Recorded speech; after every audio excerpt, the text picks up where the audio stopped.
My closest people are 35, 33, like skewing much older. So can you imagine right now at 20 being friends with like a 12-year-old or like a 14-year-old?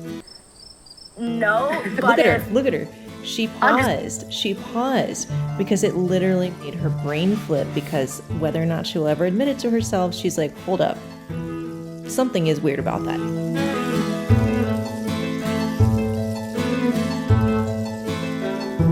Hey guys, welcome back to another episode of Dating According To, where we're analyzing dating according to anything and everything we can find in culture. And today we're finally going to talk about JoJo Siwa.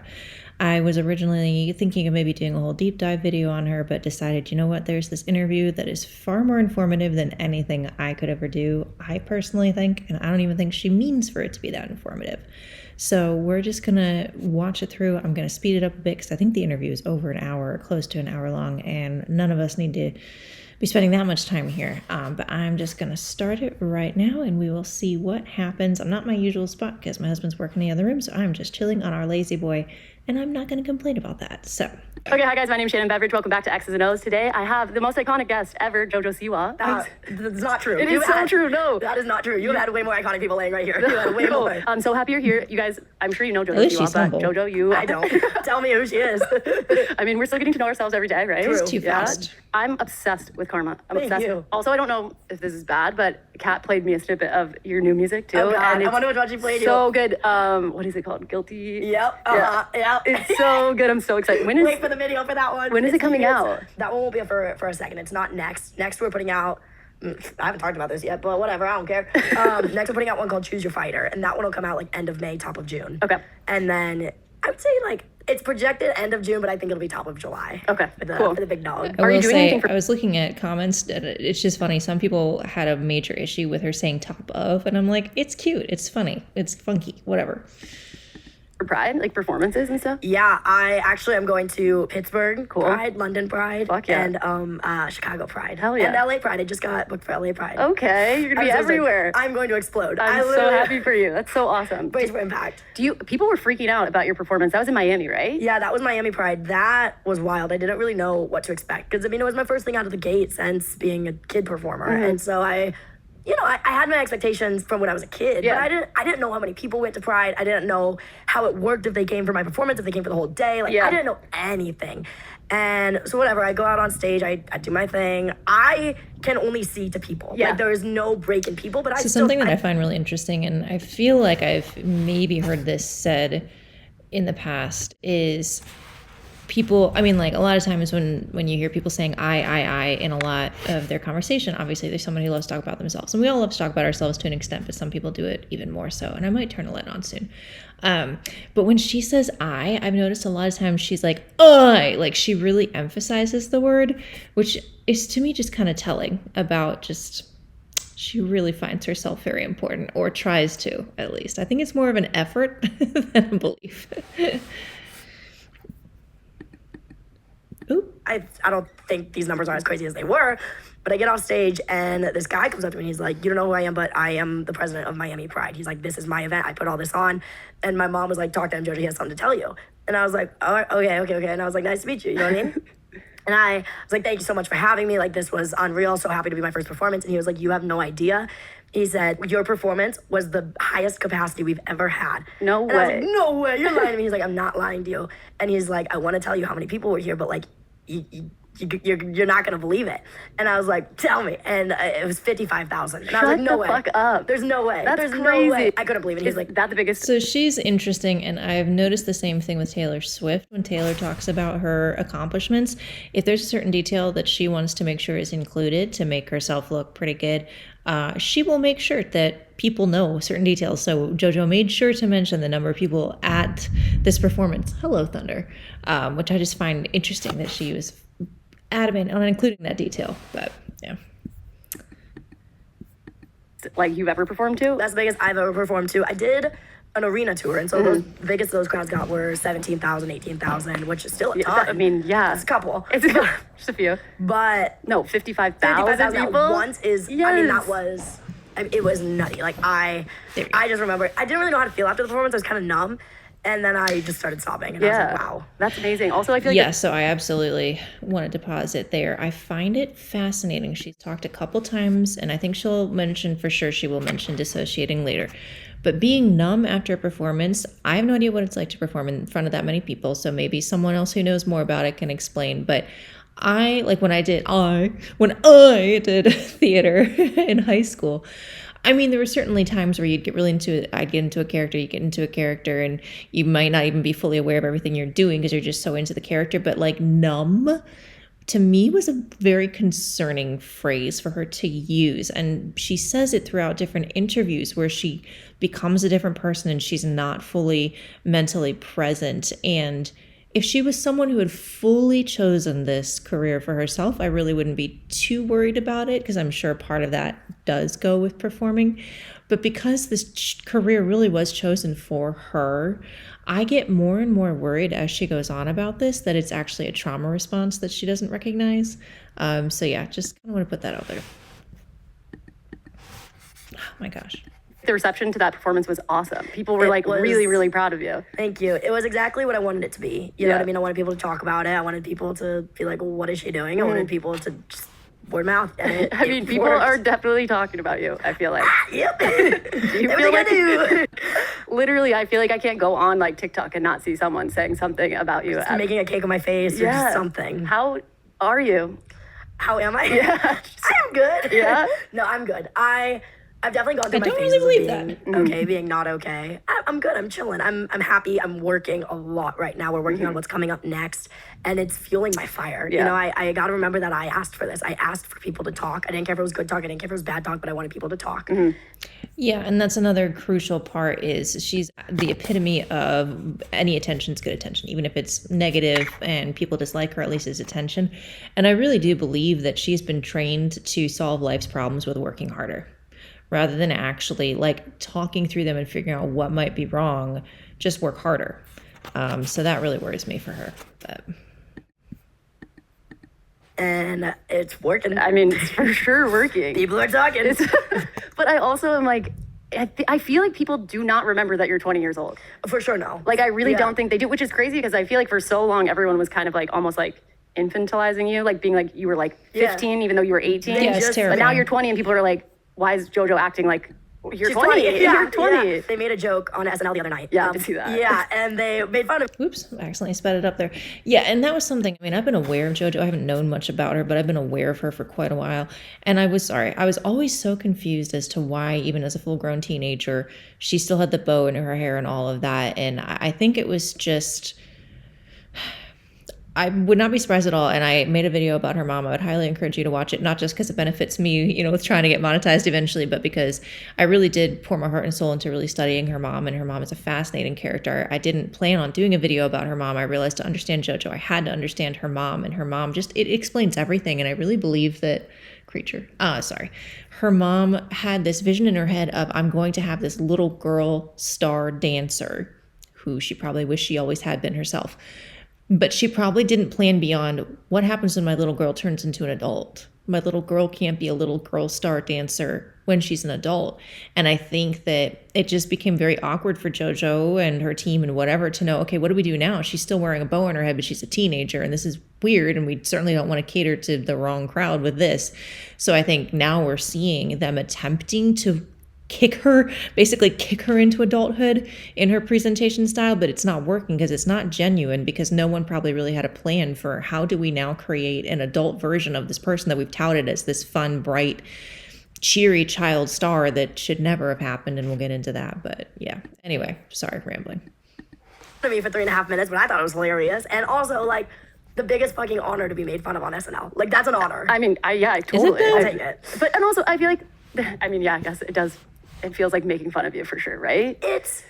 But it was like, I'm like, is it endearing at all? Like, Yes. I kind of thought it was, some of it is sweet and nice. It's the fact that they're sitting in a meeting going, what can we do this week? And somebody said, why don't we do a JoJo Siwa skit in the SNL fucking boardroom? Yeah, and it fucking worked too. And the thing is like anything that is like touching you, you've got like, what is it, the Midas touch or whatever? You know, people have said that to me since I was little. 11. They've been like, everything you touch turns to gold. And That is so unhealthy. When I heard her say that, it just blew my mind. I can't imagine any adult telling a child anything you touch turns to gold. That is a clear breaking of boundaries for adults to kids. It's putting visions of grandeur in a kid's head about themselves that does not belong there. It's like, who was she surrounded by? And can I please just slap every single one of them? But also, this just so evidences her mindset that all attention is good attention. So even if a world-renowned, well, I don't know, world-renowned maybe show on TV, even if it's making fun of you, well, guess what? At least they're talking about you and keeping everyone's minds on you, even if they're just mocking you. So it's sad. Like, I would be heartbroken if SNL mocked me, but she just takes it and is like, well, it's attention. And I'm like, thank you, but I work really hard for that. Yeah, you're forced to work hard it's deserved. for It's deserved. It's Thank not you. just like, obviously, it's not like, I feel like you're the smartest person online. Thank you. Genuinely. People forget that I've been doing it for a really long time. Yeah. And I grew up with it, and I know the ins and the outs and the back ends and the forward ends, and thank you, though, for that. No, I mean, that seriously. really does mean a lot. I know how to play the game, and I know how to entertain. Yeah. And that's my biggest thing, is I think a lot of people take it a little too seriously, which is okay. But for me, it's like my job is to entertain. And not like my job to make money. I mean, my job on this earth. Yeah. My job on this earth is to entertain people. And Like your calling almost, right? that's why I'm here, I guess. I guess you had no choice. And There we go. I'm glad I paused it right then. And that just broke my heart because, as you'll see in the video about her mom, she really never did have a choice. Her mom decided from when she found out she was pregnant with a girl, literally is what she said. When I found out I was pregnant with a little girl, I really hoped she would turn into a dancer. And then later on, she even says that JoJo didn't love dancing as much as she did. JoJo liked it, but she herself loved dancing a lot more. It's just heartbreaking. And here this interviewer is saying straight to JoJo, you really didn't have a choice. And JoJo's like, yeah, my one role on this earth is to entertain, because that's what she's been told from day one. It's insanity. And how this interviewer, maybe the interviewer knows, but knows like there's nothing she could do about it. But it's just like, how do you not see that this is awful? Awful when you really get down to the nuts and bolts of it. And something that I totally missed at the beginning of the interview was a complete joke where JoJo's like, I don't know who I am. You know what? Let me just see. I may have accidentally not played it. I want you to hear it because they just joke about it. so happy you're here. You guys, I'm sure you know JoJo Siwa, but JoJo, you... I don't. Tell me who she is. I mean, See, she said it as a joke, but I really truly believe that she has no idea who she is. And she's been trying to figure it out ever since probably she started becoming a young adult. And it's a really, really sad situation. So It's all I know. Even before I was a public figure, you know, my mom, I'd be 2 years before old. you were a public figure, so what, when you were like 5? And I was like literally 3. No, Exactly. you're not a public figure. Because of your mom. 8 and under. Like, were you conscious then even? That's No. crazy to think about. It's my favorite when people make a joke like, oh, when like you went out to recess, I was like, I didn't have a child. And I didn't do that. But thank you. because God, I'm of your gonna cry. mom. No.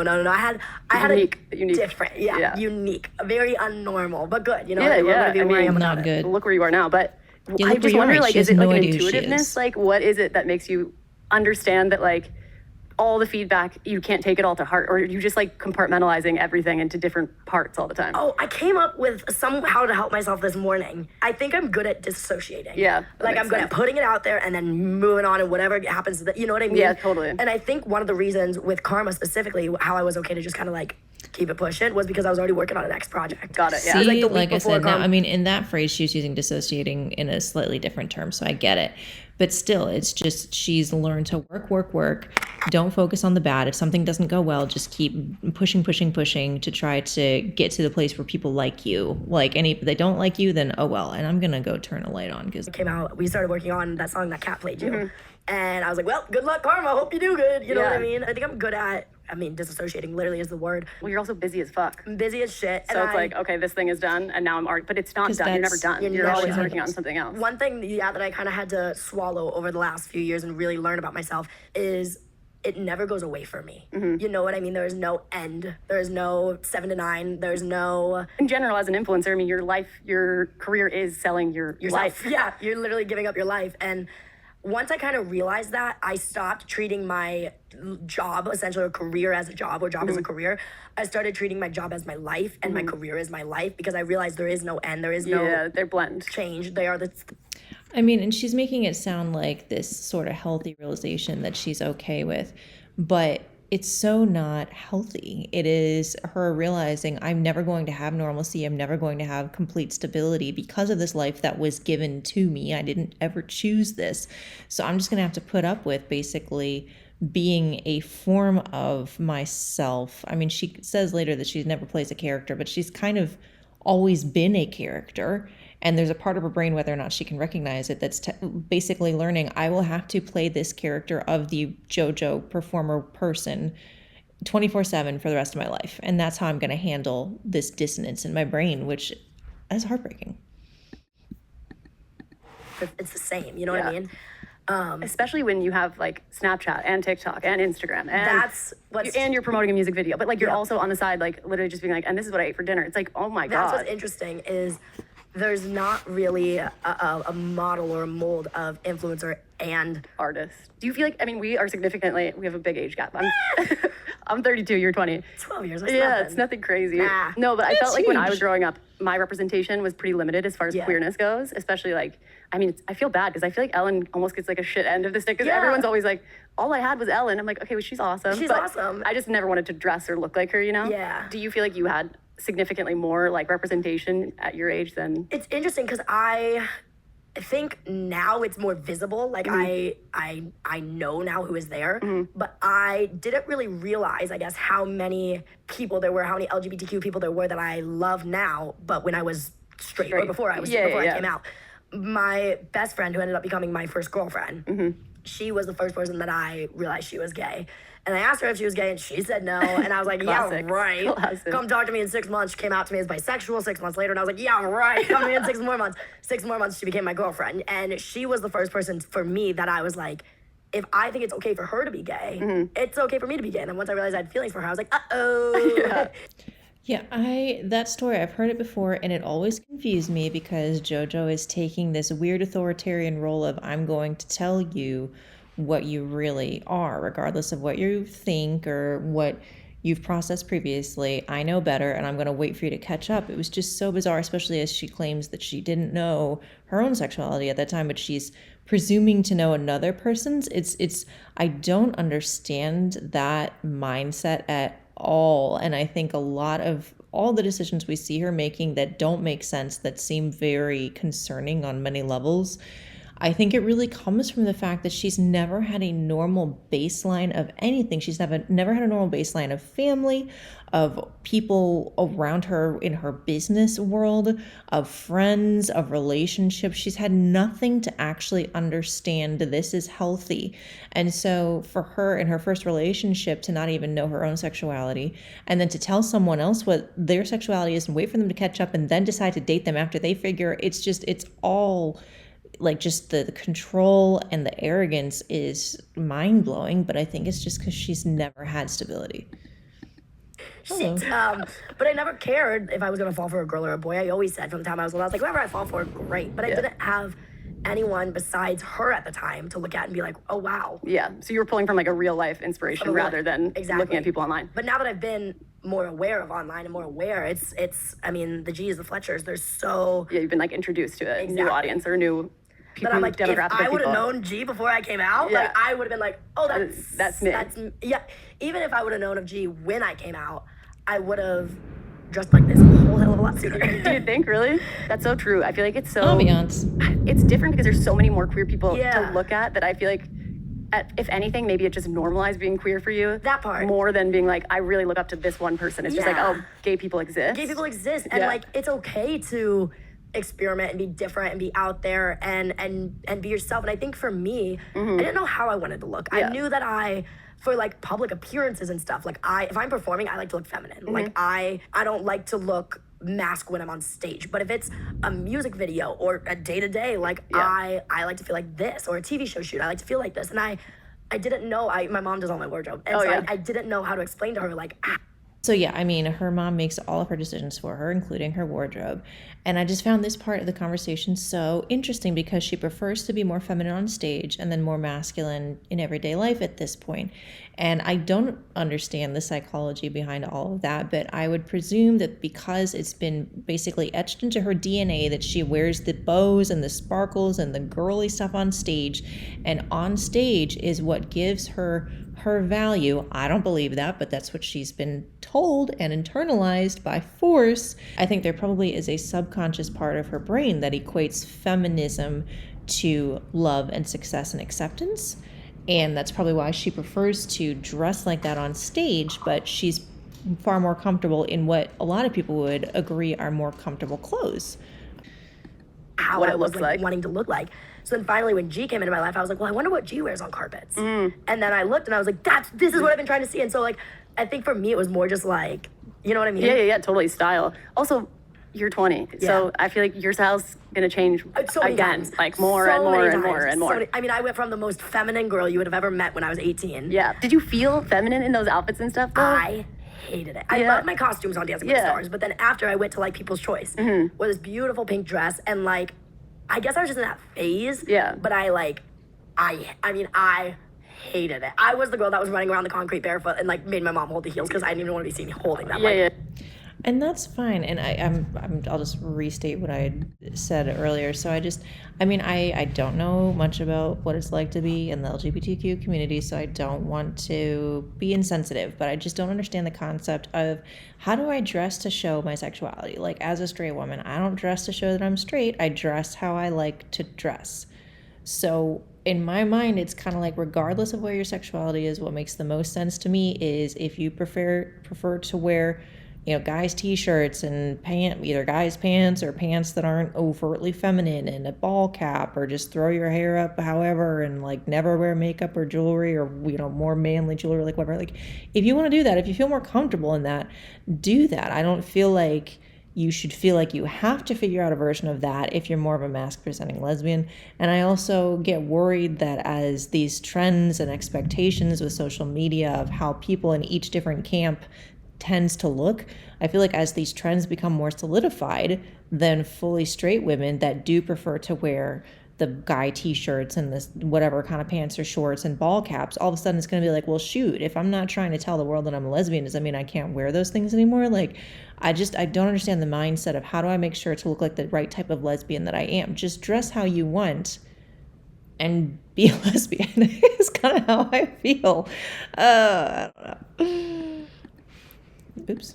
Yeah. Hated it. No, I'm the girl who was like a bridesmaid in a wedding, and then at the end of the wedding during the reception, I would go upstairs and change into a different outfit. Absolutely. You know what I mean? And I figured that out at like 26, 27. You know what I mean? For when I was 20, I was still wearing dresses. I was going to date parties with boys and being like, and well, I did wear like sneakers with my dresses to date parties. You have to. What a date party is. I'm like, that's a sign. That's a sign that we should just take the dresses off. Yeah. But why do you think you're able to dress feminine then on stage, like performing? Do you think it's like a separation? I think I like to feel cooler, hotter. I don't know though what I think it just makes me feel more like I'm performing. You know what I mean? Because when I perform, I want to be Gaga, Freddie Mercury, Elton John, Miley Cyrus, those elaborate, extravagant, you know what I mean? But when I'm... It's so interesting that she always is comparing herself to these greats because she wants to be one of those. Colleen Ballinger is the exact same. She compares herself to people that she knows are far more successful and will last far longer, I think, in the public's memory than they likely will.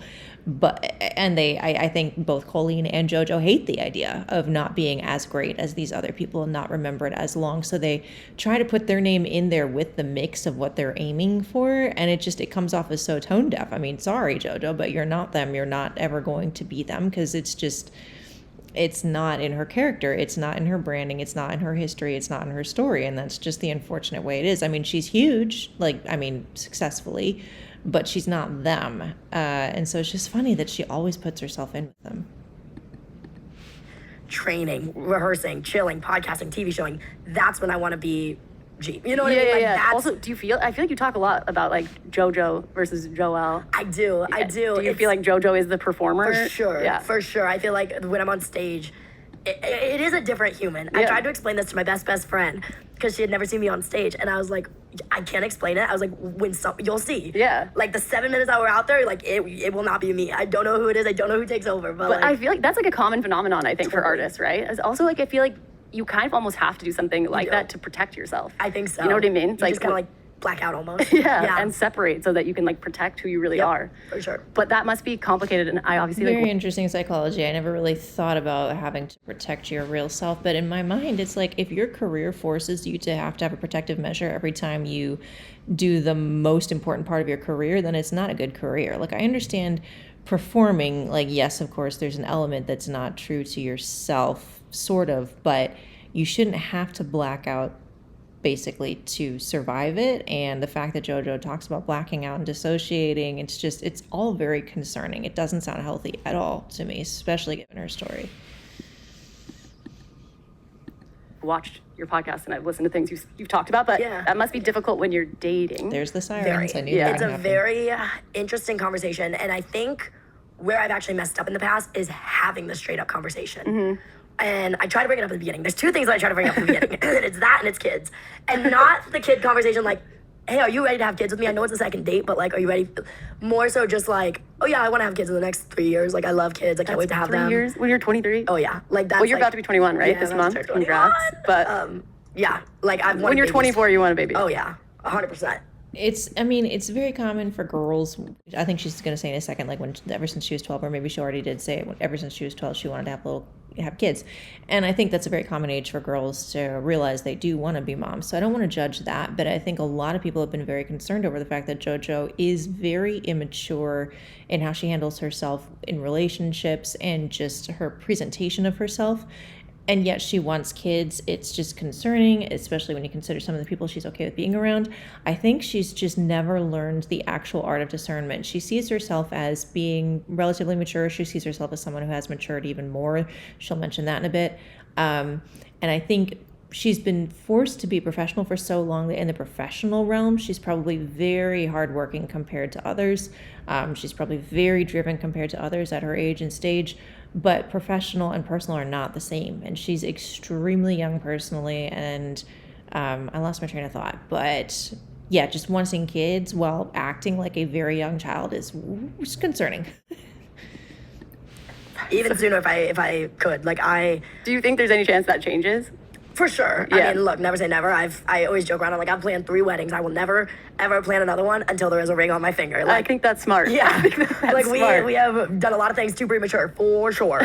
But now I'm in a better place, and the world doesn't believe it, but I'm a bit smarter than I was a couple of years ago. And the one thing about me that has never, ever changed is my desire to have kids. And it's been there since I was 12. Like, like a maternal instinct. So maternal, yeah. Do you want to carry? And the fact that we'll get into, it's obvious that she and her mom are codependent on each other. And I really got to wonder if the dynamic that she has with her mom, where her mom gets so much validation from her, leads her to want to have children because she is seeking validation, recognizes she has no idea who she really is, even though she won't really admit that.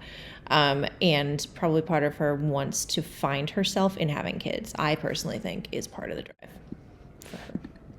Your baby? I've gone back and forth. I really have, and I ultimately right now I'm at no. Okay. I want my egg, and then I got a good sperm donor lined up. And, You and the sperm is it like a known sperm donor? yeah. Like you know the person? I know the person. Yeah. Yeah. I'm not asking who it is. I'm just saying you know them because I think a lot of. Okay, wait. I'm also completely diverging from our conversation. I want to hear the other thing you say to people. So you ask them about if you want baby. Yeah. And then I would normally bring up the whole like. So look, like I gotta explain to you like this whole me publicly versus me privately. Yeah. And the conversation, I don't know if it scares people away or if it scares me away because it's happened both ways before. And the problem with that conversation is it sounds like I am describing that I am one way in front of the camera and then another way behind it, or one way on stage and then another off stage. But what I'm actually explaining is how I'm both at all times. And that's when people are like, this is like, I can't. Confusing. It's confusing. Well, if you don't have any experience with it either, but because I feel like maybe for someone hearing that with no experience, dating an artist or being around an artist, you might think like Dr. Jekyll and Mr. Hyde. Like, you know what I mean? Like a full like split personality. Exactly. When like, in reality, it's just like there are elements of both parts of your personality that Exactly. probably are emphasized when you're doing one thing or the other. Exactly. And then what happens is whenever somebody says this to me, they're meaning it in a nice way. Like I've had girls, specifically girl that I was very, very close to, and this broke my heart when she told me this because she meant it so genuinely, and I was like, oh, you know nothing then. Is, well, I'm not in love with that, I'm in love with this. And I was like, You know nothing. oh. That just, Yeah, the phrase that she said, "you know nothing," it's so condescending and arrogant. And I mean, she really is condescending and arrogant. And really, I think it stems from a place of being surrounded by yes men and being extremely emotionally immature. But yeah, when she is surprised that someone would want to date the non-stage version of her but not be comfortable with the stage version of her, she needs to understand that while that might be unfair to people who make performing their career, I really think that in a way that is a more mature version of handling dating performers. And that, I mean, I know nothing about Taylor Swift and Joe Alwyn personally, but I was never a Joe Alwyn hater because I actually appreciated the fact that he didn't seem to want to be very involved with the stage persona. He wanted to be involved, I think, with the private persona, the human side of Taylor Swift. And she and JoJo both are the kind of people that want you to get hyped about their performance side, because that is where they obtain the vast majority of their validation, I think. And I think these performers need to recognize that when people are wanting to be in a relationship with them, obviously these people need to be supportive of their performance side, otherwise a relationship can't work.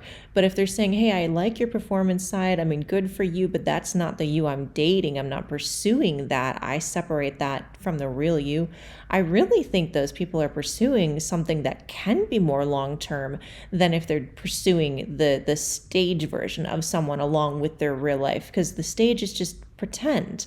And so maybe I'm just parsing words and maybe I'm getting lost in translation, but I think as long as they are not saying, I don't support your career choice, I think it's totally fine for someone to say, I'm not dating that, I'm dating the everyday you.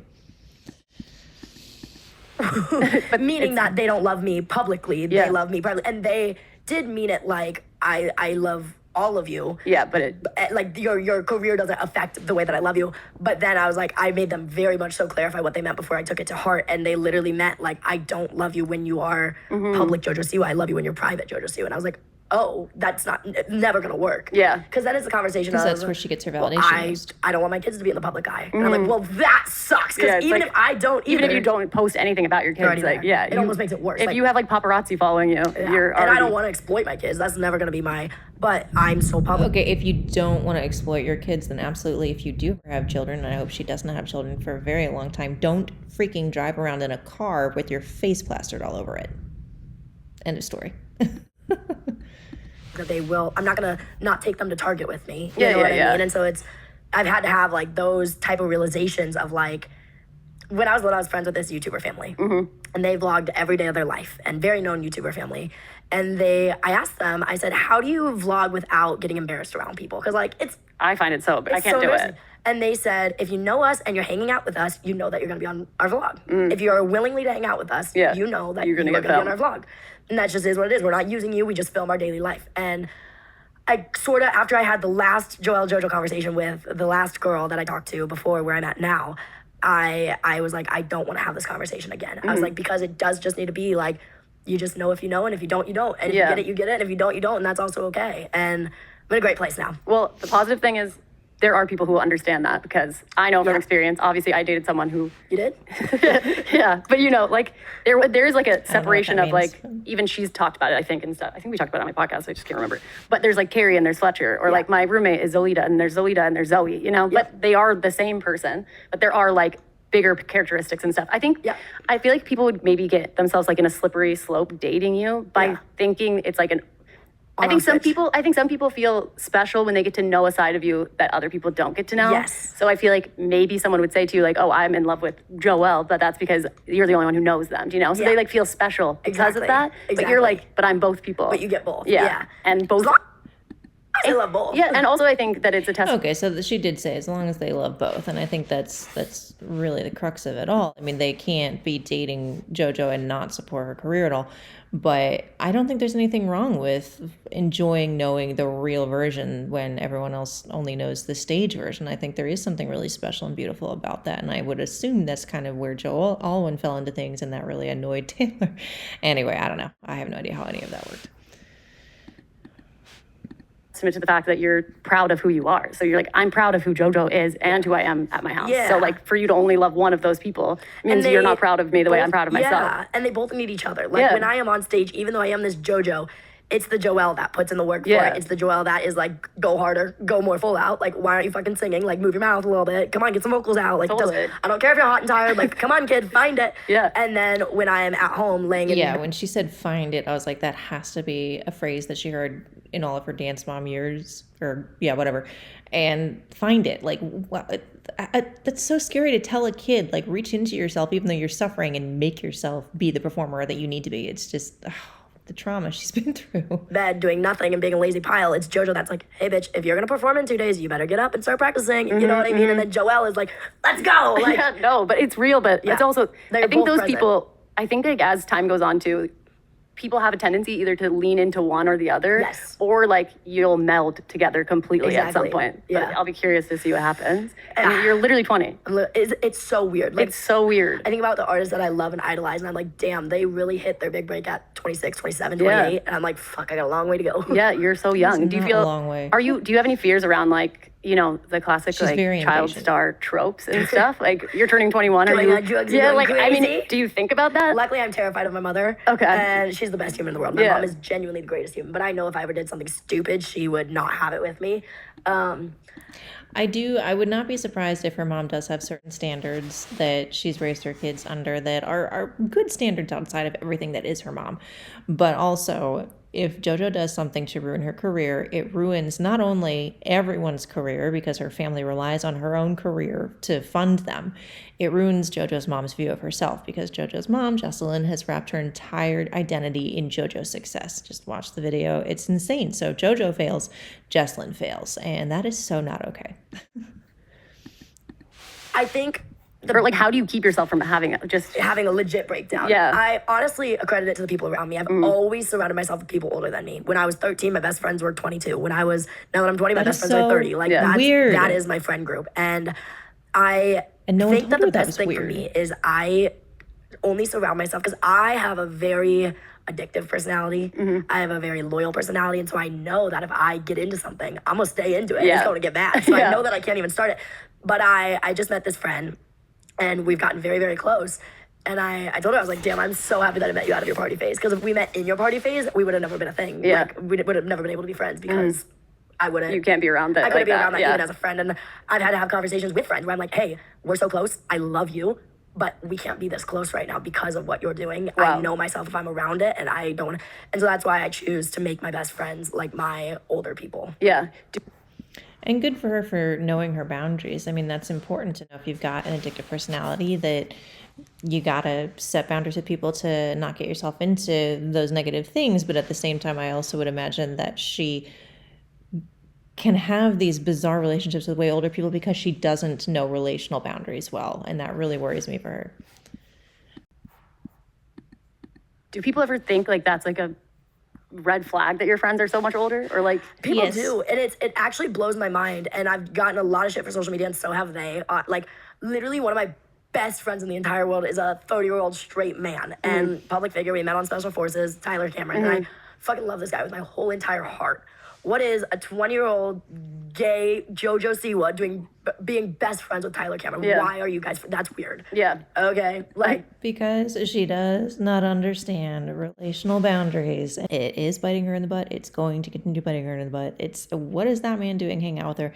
Does he see her as a best friend? If he maybe pities her, it's still weird, but it's a little less weird. If he sees her as one of his best friends, red flags everywhere. I don't care who he is.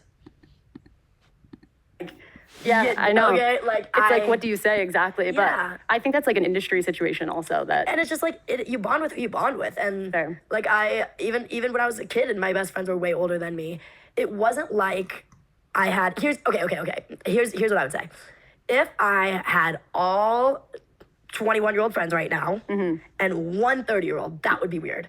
Or if when I was 13, I had all 14-year-old friends and 12-year-old friends, but then one 26-year-old, that would be weird. But because right now my best friends are Tyler's 30, Rachel's 32. Ballinger? I do have a 21 and a 23 and a 24, so I got a couple my age.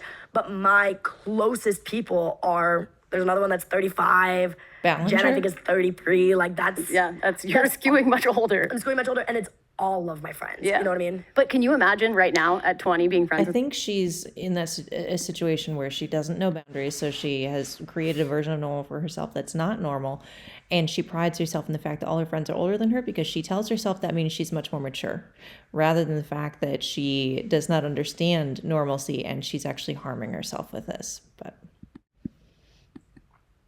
with like a 12-year-old or like a 14-year-old?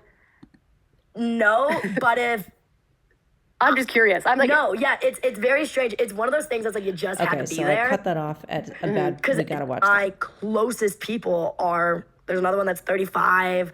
Jen, I think, is 33. We gotta like watch that's this. yeah, that's, She gets you're asked- skewing much older. I'm skewing much older, and it's all of my What if friends. the tables you know were what I mean? flipped? But can you imagine right now at 20 being friends with like a 12-year-old or like a 14-year-old? No, but Look at if her. Look at her. She paused. She paused because it literally made her brain flip, because whether or not she'll ever admit it to herself, she's like, hold up. Something is weird about that. And so the only way that she was able to make sense of that was by saying, well, I'm different. I'm special. Because, of course, she's always been surrounded by yes men telling her she's special. But if she takes away the I'm special and there's something extra different about me, she's, sorry about the sirens if you can hear them, she's forced to recognize this was really weird, and it has been weird ever since ever. Oh, no. Just curious. I'm like, no, yeah, it's very strange. It's one of those things that's like you just had to be there. No, JoJo. No, yeah. But me as a 12-year-old was different. It was, and I think it was because I was working as Yeah, a you're- 25-year-old. Mentally, I was Well, there. you can't help but be No, around you so were many not adults. mentally a 25-year-old. You were worked like you were a 25-year-old because you were treated like the show pony 25-year-old that you never should have been treated like. And then you told yourself and other people told you that you were basically 25. And then you made friends with people who were dumb enough for whatever reason to pretend that along with you and be your friend, even though they were way older than you. And it's just, her life is filled with people that don't understand normalcy or boundaries or respect. And she's probably too arrogant to recognize that because she doesn't want to lose feeling cool that all of her friends are older than her when she is not at that stage mentally. And she's got a long way to go before she ever is. Also, when you are fully in an industry where you're like being followed by cameras, etc. Exactly. Like those people Even now, are going to be I'll meet older. a 17-year-old, and I'm like, you're a fetus. Yeah, like, but you are a fetus. I am so. That's, whenever you I tell are. my friends that are like 24, I'm like, you're so young. You're so young. I'm like, I'm 4 years You're younger. younger, yeah. Like to you, I am 16. Like to me, that's now. Yeah, you're a baby. I Yeah. just feel like, I don't know, I feel like you should give yourself grace to also remember that you're 22. Yeah. I feel like it's probably hard when everyone is kind of being like, grow up, JoJo, all the time. Yeah. I'm like, why? Yeah. You're literally on top of the world and you're 20 years old and you have all the time in the world to do so much other Whatever. stuff. I try, man. I try to give myself a little grace, being like, you're literally a baby. It's You okay. are a baby and you're like a very successful doesn't- baby. Thank you. It's crazy. It's so fun to watch. That is Do you the talk about dating? weirdest statement ever. You are a baby and you are the most successful baby. That shouldn't be a sentence that's ever said, ever. But that it sums everything up. People are so unacceptable around JoJo and then don't recognize it, and they just keep going forward like a bull in a china shop. Like, what on earth? Like, do you tell the internet if you are? I mean, I know you've obviously had public relationships. I've had very public relationships, and I will never. Never again? Never. Well, all right. Look, never again is crazy, but I mean, it goes back to you like having kids. Like you can't keep. There's nothing you can really keep there's that nothing that I private can forever. keep hidden. Yeah, and so I think my new mentality is private, not secret. Yeah, you know I what I like that mean. too. That's And good. honestly, it's out of protection for the other human. You Yeah. know, I fell for somebody, and this somebody straight up told me I could never be with you because of your public life. Really? I would want to be with you, but I cannot because of your lifestyle. And that was really hard for me because I was like, I can't change that. Yeah. Like, that's saying you're too tall for me, but I am in love with you, but you're too tall for You're me. like, And I I'm was not going to cut myself off at the knees. And that Yeah. would literally be what you're doing if you were to sacrifice your career, which exactly. is. And like, No. I just, even if I was like, you know what, fuck it, I'll stop my career tomorrow, I'd still go out and people would still know who I am. Yeah. Like, there's no changing that. For a time. And so I They fought would for a while. And I forget, was like, give it a and chance, she give it a hates chance. that. Like, just try. Like, you don't know what Yeah. it's actually like. And they were like, I can't. Like, it's hard enough for me being your friend. I cannot imagine being your girlfriend. And I was like, oof. That's tough. It was a hard pill to swallow. But then I realized, it kind of made me realize that, wait, this career is my public career, not my relationship's public career, whoever Yeah. that may be with one day. And so it kind of got me in the headspace of like, let's let's keep this under wraps. And I don't know, it's kind of like the same thing as my kids. Like, you're going to be out there, you're going to come to Target with me, but like, I ain't going to post it, I ain't going to exploit it. Totally. But isn't it? I hope that's true. Isn't it so sad when you're like in a relationship and it's like cute and you want to share posts with like pictures because you're like, we are so cute. The hardest thing ever. Yeah, I've been there. And I find that really interesting. It is the like, hardest thing ever. And I don't disagree. I mean, it's fun to post with the people that you love, be it the person you're in a relationship with or family, all of that. But there is just this never-ending world of self-validation that people also find with posting photos with their people they're in relationships with, or what cute outfit they're wearing, or where they went on vacation. And it's just, I feel like people don't recognize enough just how damaging it can be to post all these photos proving supposedly your own value, where other people can look at it and just question everything about their own value. Now, I'm not saying don't ever post anything like that, but it's just like, okay, are we doing it solely because we really enjoy these people or the experiences, or are we doing it because we feel more validated? It's tricky. even like wanting to share to your close friends, and you still can't do that sometimes. Like it is so tough because it is cute. It's and like, so cute. And it's also representation. That's what I always struggle with, like going back and forth all the time. Because I'm like, God, if I could have just seen this couple when I was little, I would have like changed my whole life, you know? Yeah. But also I think it's hard because it feels, I don't know if you feel this way, but for me, when I am dating someone and I'm not posting about it or like sharing it at all, it feels like a huge filter over like my whole life, you know? Because I feel like relationships become such a big part of your life. So if you're posting 40 Snapchats a day and avoiding posting someone in it, it really feels like a huge filter. Hiding something, and it's like even doing a photo dump. Half the photos are taken by that human. Yeah, I mean, if you literally are pretending they don't exist at all, then that feels weird. But aside from that, just kind of keeping in mind why do I want to post? It's like, I just wish I could put their hand in it. Like it's tough. It's so tough. But that's the sacrifice. You know what I mean? No, it's so true. The hardest sacrifice, but I've learned worth it. Yeah. Oh my God. And I'm proud. I've kept a lot private from the internet. Which is crazy because you post a lot, and like with your podcast. She's very proud of how much she can keep a secret, and I think especially like even with the rollout of Karma, she likes the feeling of being like, I know something that you don't know. So I think she really prides herself on not telling people about her dating life, because then she can mention in interviews, there's stuff I haven't told you. She grasps at straws to try to find validation anywhere she can. Too. So much. I could not believe when you said on Call Her Daddy that you used to post 10 YouTube videos a week. 10 a week, 7 on my vlog, 3 on my main. And That's I was crazy. Filming. How old were you? At that time, it would have been from when I was 13 to 15. Did you go to school? So I was homeschooled, and then I graduated when I was 15. That is insanity. And I'm sure that part of her has enjoyed what she's been doing, but a lot of that comes from her mom forcing it on her, whether or not she'll ever admit that. And just, it's basically child labor. I don't know how that was legal. It's insanity. Psycho. And you graduated when you were 15, and from 13 to 15, you were posting 10 YouTube videos a day. Nuts. When were you studying? I'm naturally really book smart. And so for me, honestly, my school, legally on set, I would have to do 3 hours of school a day. So I had my program, Monarch. We love you, Monarch. It was a great school program. And I would go on, and in 3 hours, I could do a week and a half of school, because I would not read anything. I would just go straight to the question. And answer them. And answer. Even math. I'd be in algebra, and I wouldn't need to learn how to do it. I would be able to figure out the answer. You know what I mean? What's going on with She's definitely the queen. Oh, listen. brain?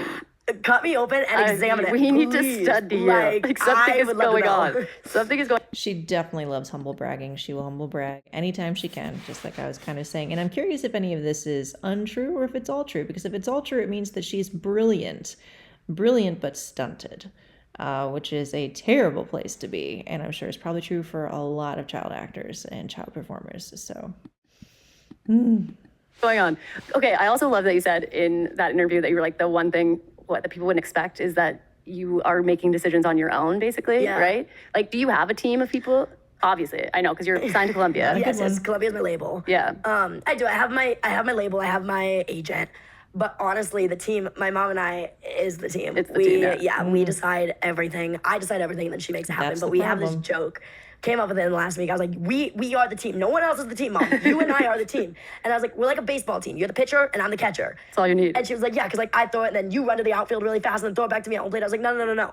It's like, because you're such a good pitcher, no one can hit your balls. Oh my God. We just strike them out, boom. And then when we get up to bat, Dead. we don't need base runners because we hit home runs every time. It's like we are literally a team of two. That is crazy, and it seems like it is not true. true. She's not willing to accept when she makes massive mistakes. I mean, I suppose in some instances she would accept them, but she just really reminds me of someone where unless it's straight in her face that she totally messed up, she's just going to tell herself, and everyone around her is going to tell her that you are an absolute star. And I'm sure her mom has said exactly, basically, you can practically do no wrong, because it ensures that her mom is going to continue to feel like she's worth something.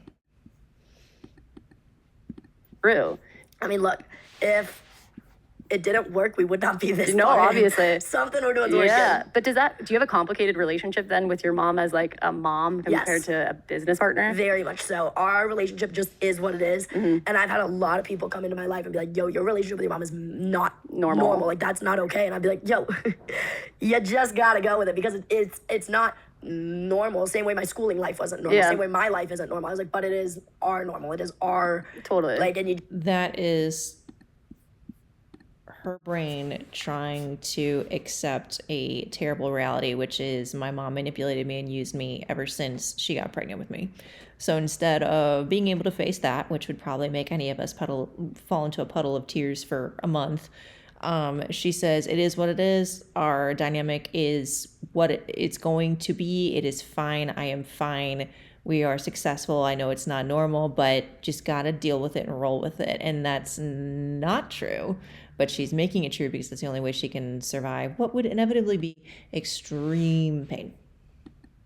just got to get with it. And my best friend for the one that was 26 or 27 when I was 12, went through a phase where she was like, are you and your mom healthy? And I was like, yeah, I think so. And she was like, I don't think you are. And I was like, maybe you're right. Like, and I like kind of fit into it. But now she's been my friend long enough to know, like, yo, your mom is the best thing for you. Like, she genuinely, I could not do without her. I tell her all the time, I'm like, the day you die is the day I disappear from the face of the planet of Earth. Like, I will go live in the middle of Texas, raise little Freddie, Eddie, and Teddy, and like, literally no one will hear from me again. Those are her pretend children she's joked about having, and that is codependency at its finest right there. If you want to see and hear what codependency looks and sounds like, that is exactly it. They are both codependent on each other. They find their value in making each other happy and being successful with one another. Sorry, I don't know how to do this camera. And yeah, if one loses the other, they will literally not know how to find happiness in life, and that is terrible and terrifying. And that's what happens when these dynamics are perpetuated for so many years. Because I couldn't do it without like her. without her, you don't want to do it. Nope. Couldn't and don't want to. Well, like, who's to say what is normal anyway? At the end At of the this day. point, And also, I don't think anything about your life is giving that normal. you don't think? No, not really. You don't think I'm We normal? can definitely say when we're I do think worried. you're actually really normal. you. You're so sweet. But do you think? Okay, did your mom care when you were gonna come out? Or No, she made it super easy for me.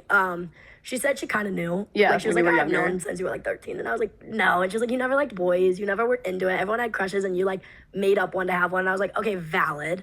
But then yeah, when I came out to her, it was my first night after kissing a girl. I was Okay. like, oh God, how do I tell my family? Like, now I'm in love with my best friend. Like, this is weird. Like, what do I do? And yeah, I said goodbye to that girl because she was gonna drive home and I was gonna fly home. And I go back into the car to drive to the airport with my mom, and she literally was like, you really like her, don't you? And I'm sobbing. And she was like, I was like, yeah. And my mom was like, do you like her as a friend or as more than a friend? And I was just like, time to shine, more than a friend. And Time to shine. Like, here we go. And yeah, that's like, And I don't really understand the whole time to shine, because it's like, was this genuine? Was this not? Was she certain? Was she not? There is a part of me, and I know this is not going to be a popular statement, but there is a part of me that wonders whether or not this vein of her life is actually something that she really feels, or if she feels like she can find an identity within this culture, because she has no idea what her identity is. So at least there's a little bit of a parameter set by being part of the LGBTQ community. Don't know, could be wrong, but just a theory. I came out to my mom and she was like, yeah, I figured. And my dad was like, sick, no pregnancy scares, because they know how I don't want kids. And at this point, I was 17, and so I was, old enough to the point where if I wanted to, I could have had children with a boy, you know what I mean? And it would have been very straight of me. very straight of you. So my dad was like, no pregnancy scares. Well, that's awesome. It seems like it was very casual then. It was. Yeah. They were really good about it. We went through the typical month, 2 month period where it was like a little awkward then at home. Yeah. And I was grateful because my mom brought it up to me. She was like, hey, we got to talk. And I was like, ah, shit, she's mad at me. This is awkward. She's got to tell grandparents. Like, crap, Yeah. right? And she was like, I know I've been weird. I know I haven't been talking to you like I normally do. She's like, but I just don't know if you're comfortable, if you want me to talk about it, how I talk about it. She's like, I've never had a gay kid before. I don't know what to do. Yeah. I've never had a friend that has a gay kid. I don't know who to talk to, who to ask, how to treat you. Like, Totally. And I was like, Mom, nothing's changed. I was like, same way you asked me about Mark, one of my boyfriends back in the day. Like, same way you asked me about Mark. I was like, you can ask me about her. Yeah. She was like, oh, okay. Like, it was just like a little learning period. Totally. I always I say. will say that is probably the one shining moment of health that I did see in this, even though everything about JoJo's life is unhealthy. I think that style of conversation is excellent. Just being like, I don't know how to handle this. We had a bit of a family, not a bit, a huge family tragedy somewhat recently. And there were numerous times where I said to my husband, I don't know what I'm doing here, but I will do everything I can to support you through this, to support the family through this, and do my best. And let me know if you need me to do something different, if I'm not doing something well, if I'm doing too much.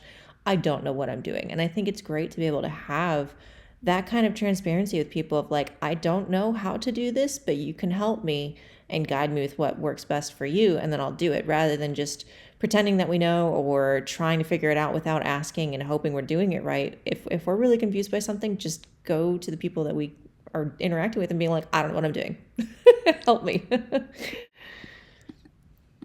To people when they come out to their parents that like think about how long it took you to process that information for yourself, and like give your parents some grace, in that time too, just because it can be, if you have like an expectation of what your kid's life will be and then it changes, it's like overnight. It's just a little different. Yeah, it takes time. And different doesn't mean necessarily bad. No, not bad at all. If anything, great. Yep. We love being gay. We do. But yeah, no, it takes time to process. For sure. That's so nice. But I would think that it would be complicated too with the business side of stuff. Yeah, so then it was like, okay, what are we going to do? I feel bad that you're career-wise? like squished in the bed. No, I'm actually so cozy. Okay, good. I hurt my leg on last music video, and so it's just acting up, which is why I keep squiggling, because I'm it's so just sorry. like, I'm locked right now. Why aren't you moving me? I'm so but sorry. no, I genuinely am like chilling right Okay, now. good. Promise. Then it came the conversation of like, what do I do for the world? And I was like, we'll just kind of get there as we figure it out. Yeah. And then so I'm with these people called Pride House, and they made a video with me to the song Ain't It Fun? Ain't It Fun? Ain't I It remember Nice? that, yeah. Yeah, and so they posted that. And I had known them for years. Since I was like 8, I've known them. And I wanted to tell them because they were gay and I was gay. Yeah. And I thought it was the coolest thing ever to tell someone Yeah, gay that duh. you're gay. You know what I mean?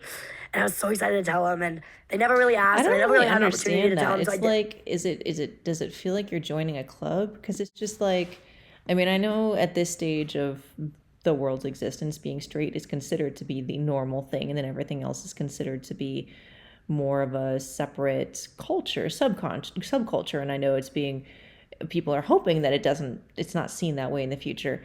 But it's just like, I'm not excited to be part of the straight community. I'm just straight. And so I don't really understand the whole, oh my gosh, I'm so excited, I'm gay, I can't wait to tell these other gay people that I'm gay. It's like, just exist. I don't know, I just don't understand. Did it, right? But we made that video, and then they posted it, and it got all the, oh my God, is this JoJo coming out? And like, I was in a closet made of glass. Like, it was pretty fucking obvious that I was gay, but you know, to the straight eye, maybe not. I like right? that. I feel Closet made of like glass. I feel like to gay people, I think a lot of gay people saw the queer flagging that you were doing, but For I sure. feel like straight people We're like, and middle whoa. America and Yeah. like, you know, the kids wearing the bows and stuff. It was like, oh, what's this? yeah, way more of a shock. So after that Interesting. got So what's interesting. called, I mean, at the time, backlash, which is crazy that that's considered Yeah. backlash. The Pride House reached out to me and they were like, hey, like, we're going to delete the video. We're so sorry that you're getting heat like this. And I was like, whoa, no. I was like, it's okay. I was trying to figure out how to tell you guys that I was gay, actually. I was like, I am gay. I was like, but I just didn't know how to tell you. It's like, I just now got to figure out what I'm going to do about this. And if I want to confirm, deny, like, I don't know. It's like, but I'll figure it out. And then I was like, you know what? I'm going to post a video of me singing Born This Way. So then that was my, like, trying to come out. Yeah, like, you I was were like- trying to make it obvious.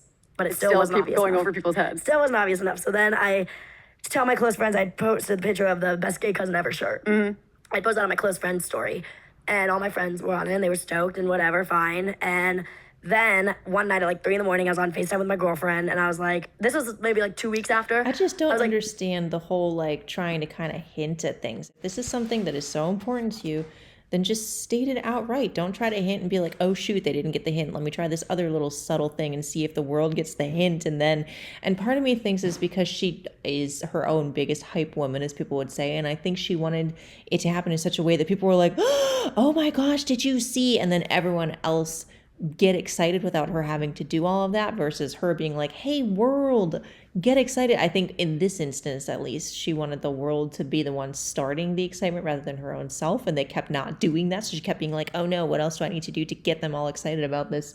Which is probably why karma is the opposite knee-jerk reaction, where she's like, I'm going to try to make everyone excited and no one is. Anyway, just rambling. I want to post this on my real story. And she was like, do it. And I was like, okay. Boop. Fell asleep, woke up, my life was changed. Holy shit. How are you so impulsive? I don't know. Because she's JoJo. No, I honestly... She has problems. I think I just realized there was no changing it. And people also have to remember that I've never played a character. I've done a few one-offs here and there playing a character, but I've made a career out of just being myself. Yeah, and totally. so I knew that this was a piece of my life. You have not made it a career out of being yourself. You have been forced to be a performer since the day you were 2, and you haven't known anything else because you haven't been allowed to know anything else. Let's get this straight. You need some professional help, and your mom needs professional help, and everyone in your family needs professional help thanks to your mom. This is who I am. There ain't no changing it. I don't want to change it. I'm happy. I'm in love. You know what I mean? Yeah, we love of course. puppy love. Puppy love is the best thing ever. Oh, your first love, too. First love, best friend, is so cute. Like, it just was what it was. And yeah, I just remember being like, if someone doesn't like it, fine. Yeah. And a lot of people didn't like it. I can imagine. Yeah, and that was hard, and I worked for Nickelodeon at the time, and the company was not very happy with me. The president was like, so what are we supposed to tell kids now? And I was like, Nothing. that I'm fucking girls. No, we're just gonna tell them that I'm happy. Like, Literally what? I think I accredit people assuming being gay is bad or gross to the word sexuality. Yeah. Because immediately you think sex. It's like becomes sexual, yeah. Immediately you think sex, it's in the word. But at the time, being 17. Yeah, you're a kid. You're a kid. I'm not thinking like, oh man, I can't wait to Interesting rail girl. observation. I wouldn't have thought of that, but it is. I can see the legitimacy in just being like, this word feels awkward to say, so the concept is just awkward to everyone. I could kind of see that. Day. Oh, literally. It's like, oh my god, I think got my this first girl's so girlfriend. hot. Like, Yeah.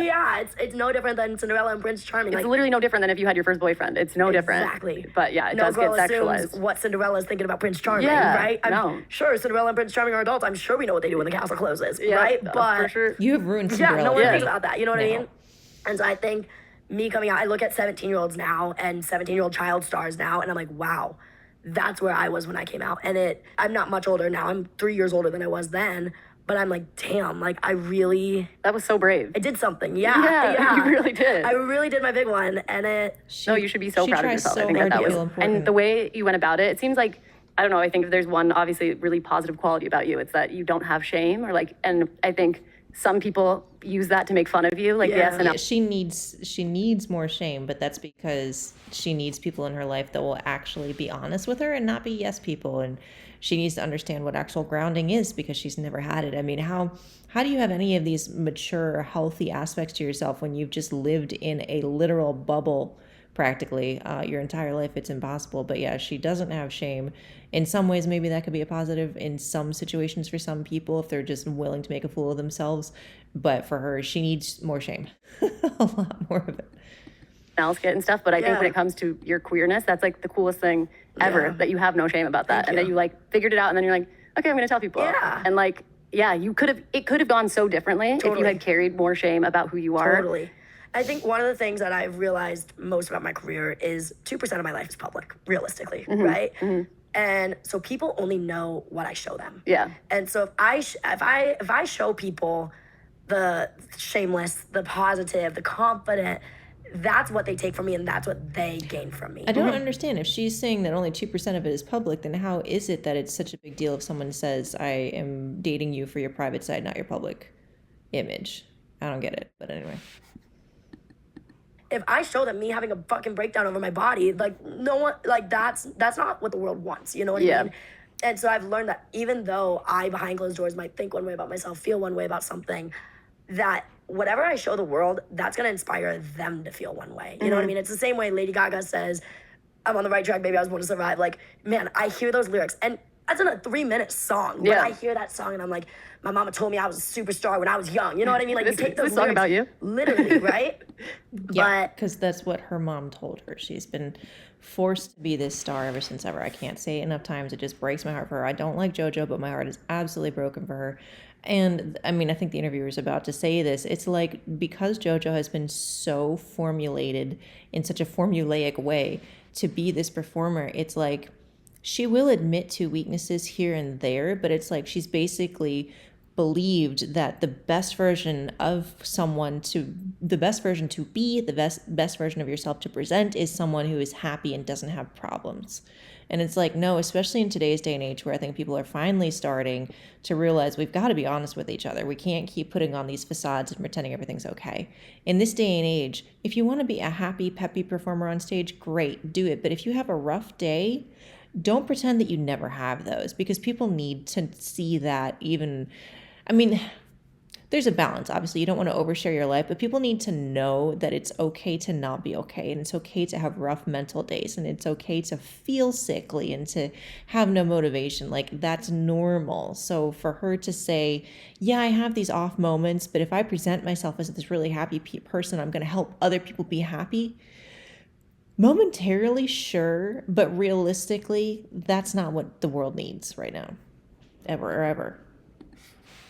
I'm sure Gaga has her days where she doesn't feel like a superstar. Oh, you know what I 100%, mean? We don't see that. You see Gaga, and if you think of her, you feel like the most powerful figure, right? Totally. And I think that I've learned that I can do that for others. Well, that's like the influence you want to have too, you know? Exactly. But I fully think that if you ever were to like post something about feeling bad about yourself or a breakdown or anything like that, you would also. I did. I got so made fun of. Oh my God. But I feel like, people would be really receptive to that. Some people, obviously there's always going to be people who aren't. But I think like that is the thing that's so refreshing about celebrities in 2024.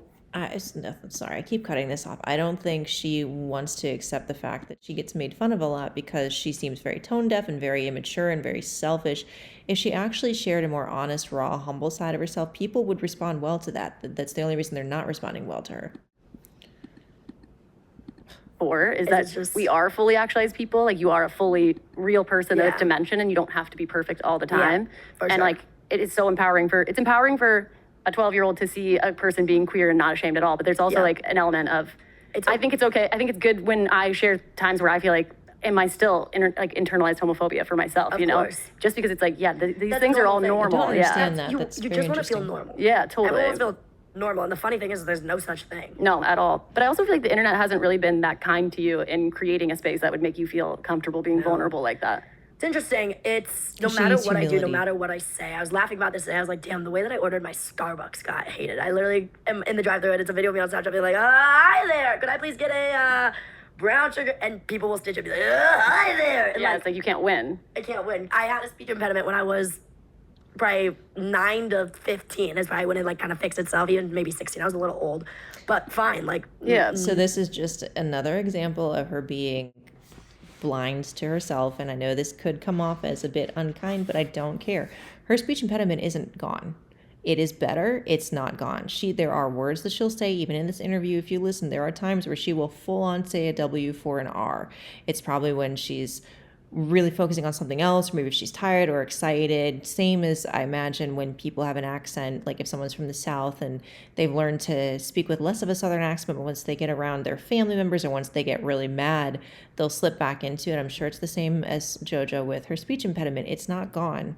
And I don't understand why her mom didn't work on getting it fixed. I don't understand if she just somehow thought it didn't matter, or if she thought it made JoJo seem cuter. So if there might be more of a sinister reason as to why the speech impediment was not worked on more thoroughly. I don't really see people talking about that much, but I wouldn't be surprised. So who knows? But it's not gone, JoJo.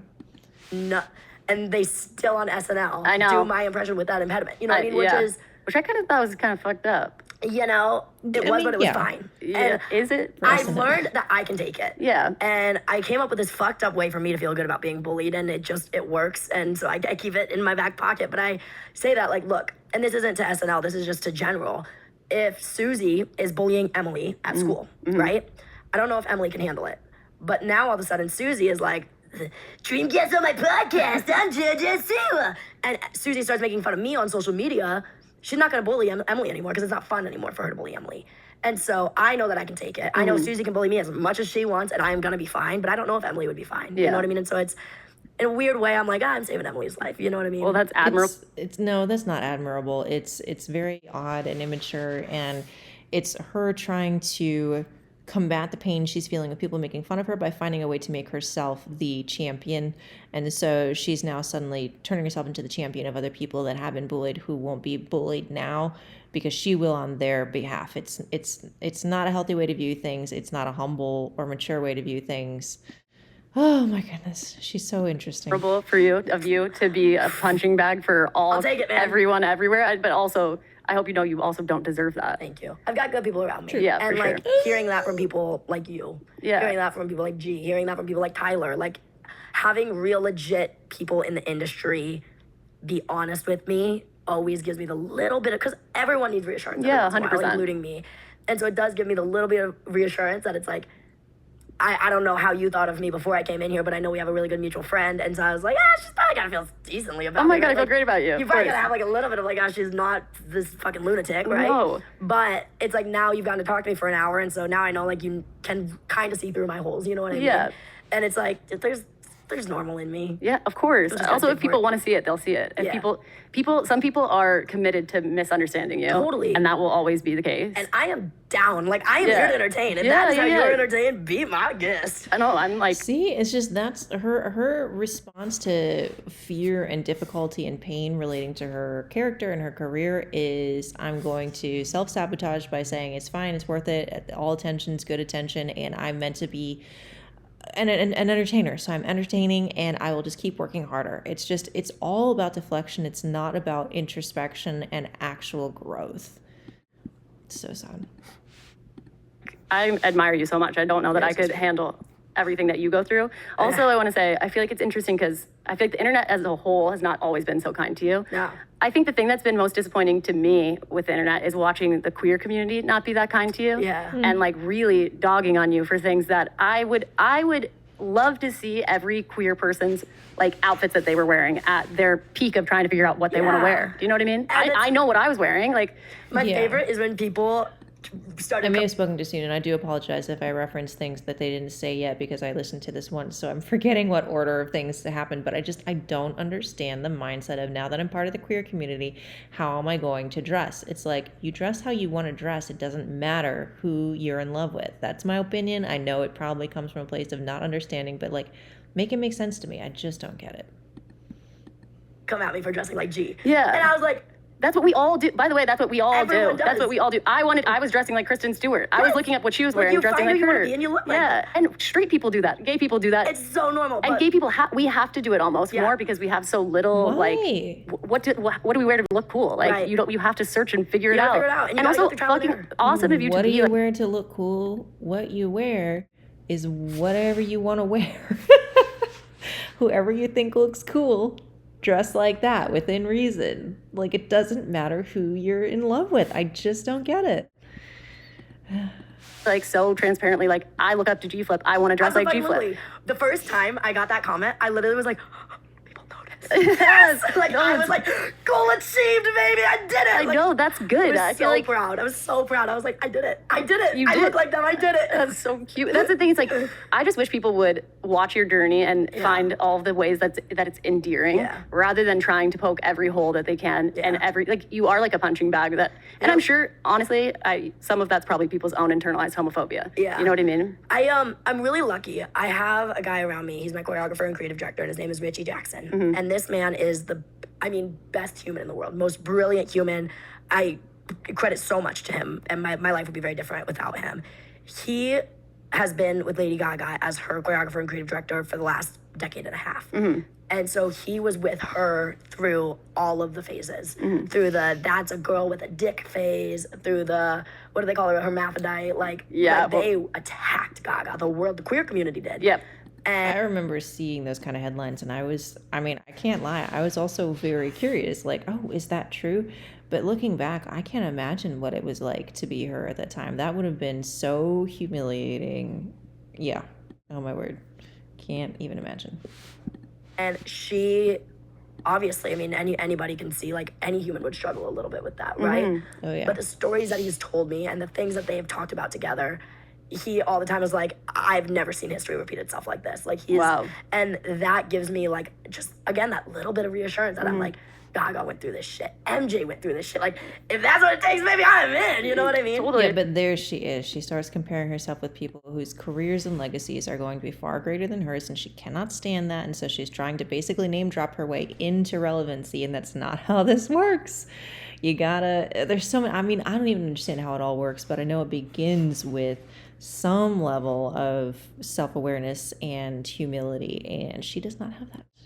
But she also really wasn't set up to have it, so I got it at least. I mean, you will come out the other side at the end of the day. We were sprinting. Yeah. We were in a marathon sprint. But I am disappointed. I just wish that queer people would give you more grace. Yeah. And, like, I think Thank you. also, like, obviously sometimes we misspeak or we say something, like, a little bit wrong, but we all do. And it's like, I just feel like you get so little grace. I mean, literally no matter what I say or do. Yeah. And so my mom told me the other day, I was deciding if I should do one thing or another thing, and I was like, well, if I do, I was deciding if I wanted, I'll be open about it because I don't really care that much, if I wanted to sing live or if I wanted to lip sync. And I was just deciding, I was like, how am I gonna put on a better show?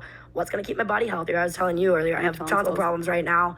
And I was like, what's better, right? And my mom was like, JoJo, if you sing live, people are gonna say you sound like shit. If you sing lip syncing, people are gonna say you're lip syncing and you're not a real singer. She's like, either way, you're gonna get shit. She's like, so pick your shit. You know what I mean?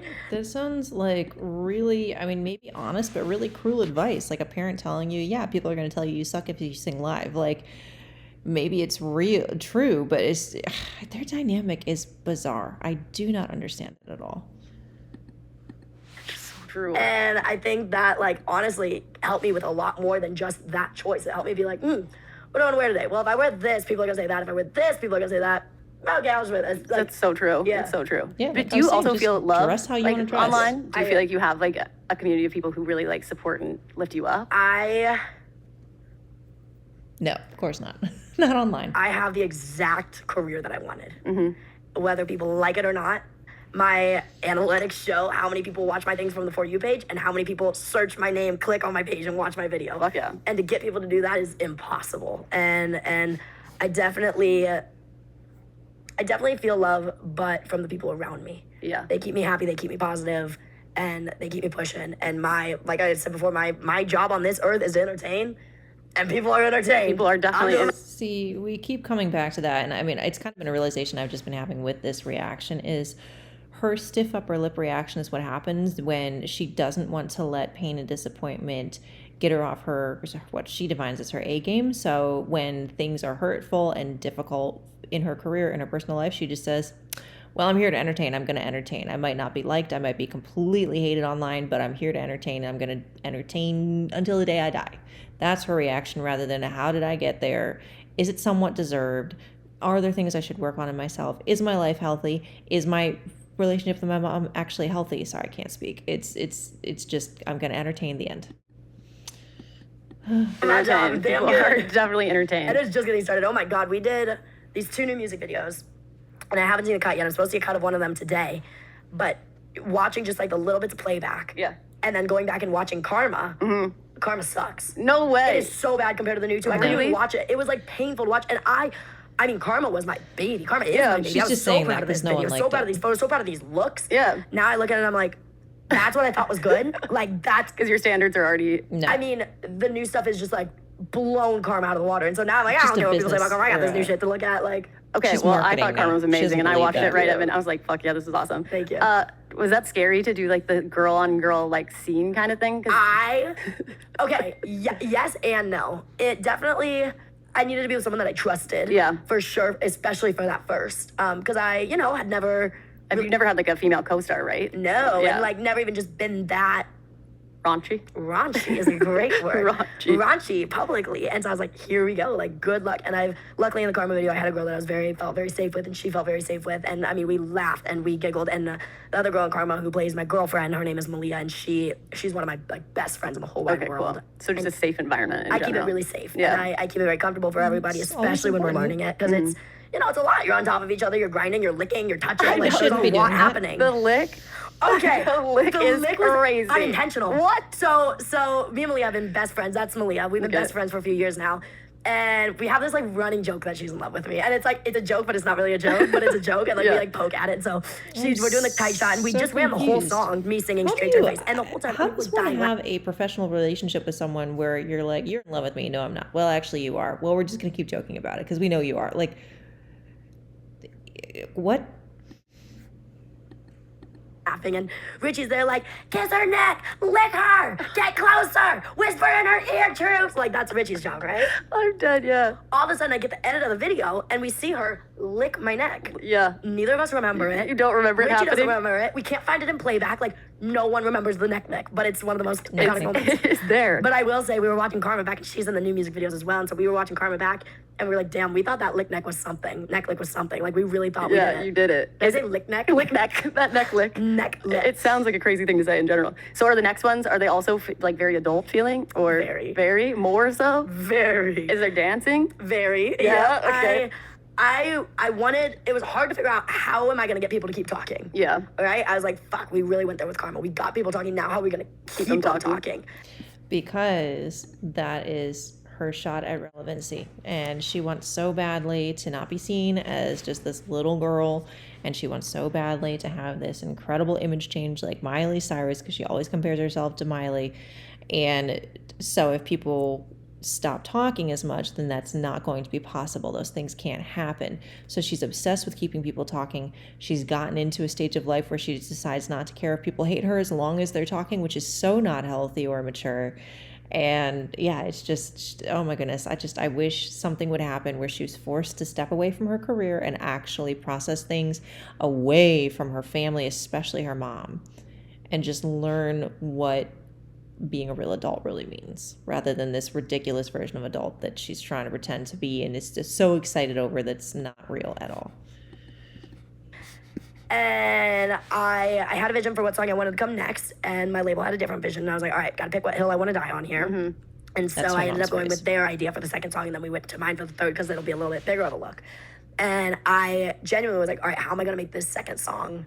Yeah. How am I gonna make this second song big? And actually, I mean, I'll just show you. I literally have one photo on my phone from it, but I mean, it is gnarly. That's me down there with that contraption on my head. Shut the hell up. Is that POV? That's sick. That's just one tiny little, like, I mean, it's great. Are people going to be talking? For sure. For sure. For sure, people will be talking, especially with number 3. Number 3 is, I put all my eggs in one basket with number 3. I really did. And you're going to get to see me in it's some just girl. A sales pitch for her. You're going to get to see me in some boy. Oh, yeah? It was the closest I've ever been to a boy. Oh, my God. Life is a sales pitch. It's not You're going to genuine. get to see it. We're going to go on a journey. I can't wait to see it. It's gnarly. Do you identify as like a lesbian or? Yeah, I mean, I know I've seen a video of you saying you don't like the word lesbian. Fuck me. That was like the start of me getting hated on for everything. Oh my God.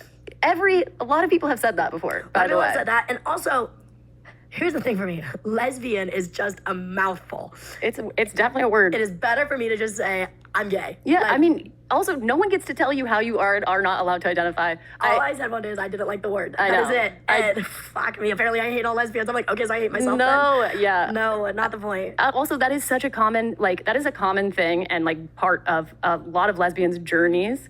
I mean, that would be, I will never face that. So I can't imagine. I'm sure there is a lot of validity to just when there is one word to describe you and it is a weird word that you don't really like the sound of, that would be hard to be like, but now this word describes me. But again, it's just, I come back to, I've personally never been 100% convinced that this is real for JoJo, which would explain her reticence to put herself into that category. And even in this interview, she didn't, when the lady's like, do you identify as lesbian? She wasn't like, yeah. She pauses. Could be nothing, could be her knowing that they're going to have to talk about how she didn't want to use the word lesbian. Who knows? But it's just, to me, it seems like she's not comfortable in any part of her own character and personality because she doesn't have any clue as to what she really is, who she is. Totally. Is not liking the word because also that word for so many people is used like negatively. Exactly. And against you. Exactly. So, I mean, I try to make it a big deal to like always say I'm lesbian and talk and use the word, because I'm like, okay, if we all are just hearing it more casually, it'll just be chill. maybe it'll get better. But yeah, like I think that goes back to the same idea of like, I just wish people would give you more grace. a little more grace. Just give you grace. And also you can give someone like the information without being like, and you hate lesbians, by the way. And I literally love lesbians. Like, I'm literally in love with lesbians. Like, that is, that's the whole thing. I am lesbian who loves lesbian. Like, I am trust everybody. We're taking the word back, okay? Oh gosh, but no, honestly, it's one of the only like things that I've had to like set the record straight for on the internet, because like I did say it. Yeah, you just don't want people But to I like think get you've done a misinterpreted. lot. Yeah, no, I definitely identify as a Trying lesbian. to. No shame. Somebody asked me like, what are you? I'm like, I'm gay. What are you? Like, I don't. Easy. I'll say queer still too. Like I'll say anything. Gay, lesbian. I think G Flip said that they say they're big lesbian. That's what they identify as. A big lesbian. They do always And say by that. the way, G is not very lesbian. big. G is tiny. G is tiny. So tiny. G is tiny. Also, I can't get over how tall you are. You're I am taller than me. giant. I You am guys, giant. JoJo Siwa's taller than me. So if they're gonna be big lesbian, I'll be giant lesbian. Yeah, perfect. I'll be like medium size. Medium lesbian. Medium Medium lesbian. lesy. How much time do you even have to consume content? Oh my god. Like, None. are you None. watching stuff? Nothing. Yeah. Of course Nothing. she obsesses anytime over we put views. something on to watch or listen to, I'll fall asleep immediately, because if I have You're that just time, like, yeah, your I'm brain is zonked. off. Yeah. Fair. Yeah. That's so fair. I can't imagine that you would have time to do much of anything at all. And anytime I'm listening to music, this sounds psycho, but I'll listen to mine so I can come up with new ideas. No, I think you that's know what I mean? fair.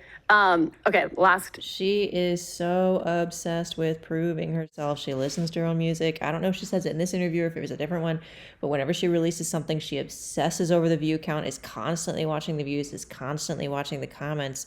She is terrified of losing relevancy and popularity, and it's so sad, and she does not want to recognize that about herself. Two things. First of all, do you think you'll have an ex on your podcast? and do you want any advice from me? Yes, give me your advice. What would your advice be? Oh my God, prepare yourself for so much. I think I was not a thing she could say no underestimated to. how much like it would reinvigorate shipping, you know? Like, I thought it would do the opposite, and it's done a little bit of both. I mean, both Yep. things happen. So Yeah. I think just mentally prepare yourself for that. Yeah. And then also like, it's just not, it's a weird thing because it's such a vulnerable, great conversation that we had with each other. And I think when I finally actually posted it, I was also like, wow, does everyone deserve to get this conversation? Yeah. But at the end of the day, I stand by the decision. Yeah, no, I completely. mean, look, I think it was brilliant. I think even just y'all representing that you can have a healthy relationship with an ex Totally. is also just what the world needs right now. Like, I remember literally sitting at my studio and seeing like you Everything. post like the sneak peek, and I was like, no fucking way, no fucking way. Because I also remember seeing the Taylor Swift concert footage, being like, no fucking way. Like, and crazy. so I remember being on the edge of my seat. But then I also like I've seen, and it was cool to see the healthy representation of like, you don't need to hate. Yeah, and also like you can go through. I mean, we went through actual controversy with each other too, and still made it through on the other side. sure. Which ex would you have on your podcast? I think about that all the time, and that's why I will not have any of them Yeah, on my podcast. no. I don't want my Because ex-boyfriend on. He Really? was sweet. He was cute a little more. I mean, it's not surprising, but she has not had any healthy relationships with any of her exes, really. I mean, I think she's about to say one that she would have on her podcast, but none of them have played out from what little I know. And it just seems like a whirlwind of absurdity of any of the relationships she was in, but none of them were mature. Possibly none of them were in it for the right reasons, I don't think. She and they were both, I think, very snarky and disrespectful and unkind to each other. And it's just, it all stems from having no idea how to have grounding and mutual respect, because her life has been all about being this performer that's proving herself constantly. Meanwhile, being so in turmoil within, like, yeah, how could you have any kind of healthy relationship with that? I mean, boy, Sweet. we had some fun times. We did literally nothing. We went on Taco Bell dates and we kissed occasionally. That was it. Sounds like a It good was cute. boyfriend. He was great. Okay, so the boyfriend could come on the podcast. Yeah, Do you have guests on your podcast usually? I did in the beginning, but now I don't. You just do it by yourself. Yeah, because the stuff that I talk about, it's better for me to just ramble. You're just kind of like rambling, yeah? Yeah. Because she likes to talk about herself and she is obsessed with only herself. So what better to do than to not have anyone else on her podcast but herself? I don't know. I mean, I have a good relationship with one of my exes. And the other one I actually had to talk to a couple of weeks ago because she needed something from me. Oh, wow. And she was like, also sorry for the way that I was when things went down between us. I look back now and I really regret it. And I'm really sorry what I put you through. And I was like, honestly, like, it's fine. I laugh about it. And the other one I will never talk to again till the day I die, ever. God, That was So I probably picked a healthy relationship. 3 layers there. Yeah. I didn't even want to, but I did see the video of that ex's response where she just basically was saying thank God for that. And just the snark between the two of them. It's like, if you're willing to be that snarky on such a public platform, knowing everyone's going to see this, you are nowhere near ready to be married or a parent. Like, for heaven's sake, please grow up. Yeah. I feel like the healthy relationship Yeah. one, and the world knows who that one is. Like You guys had posted content together also, right? yeah. Like, not a ton, but people knew exactly. People are going to know who you're talking about. People for sure will know who I'm talking about. My original, people always Yeah. love you with your first, and I've kind of realized, like, yeah, Oh, I know. And I think, and you can probably relate to this too, I had to get to a place where I was like, and I will always have love for my first. For Like, sure. yes, the bad started to outweigh the good, but the good was great, and I'm going to hold on to that great, and I'm going to just keep my life pushing. You Yeah, know what I mean? totally. Like, but I will always have that special place in my heart, even though I don't want it anymore. Like, 100%. special place. Also, the longer the time goes between when you're in that relationship, you will like learn to appreciate it more and more. Absolutely. Because the bad stuff you kind of honestly forget. You forget about, and you grow, and you have other bad Yeah, stuff. and then that, you like, fall in love with other people, and the love that was there turns into something completely different. completely different. Yeah. Puppy love. Yeah, it's a unique experience. Finish on that. I do think that was a very interesting concept I hadn't really thought of before, of like former love that you'd had in a relationship that didn't work, then it went all south and got unhealthy, and then you find new love can kind of reinform your view of the former love, and it kind of becomes a whole different version of love in your memory. That's really interesting. I don't know what to think about that. It's probably true for some people. I don't know if it'd be true for everyone, but I don't hate that perspective, just because time does help things. It does give perspective and healing a lot of times. Sometimes that makes things seem a little less worse than they were. Sometimes it makes things seem way worse than they were, such as if JoJo were to actually allow for time to process everything she has experienced, it would be way worse than she's ever accepted. But yeah, sorry for how long this was. Hopefully it was somewhat interesting, and hopefully maybe we got a little bit of an insight into why JoJo is who JoJo is. And I really, really, really hope that eventually she can seek some counseling and therapy away from her family. I think in the video that I did about her mom, I was saying I hope the whole family can get counseling and therapy and whatnot. JoJo needs to get away from her mom. She desperately needs that, but that may never happen because they're just like joined, it seems like, at a molecular level at this point. So we'll see. But anyway, all right. Until next time, bye.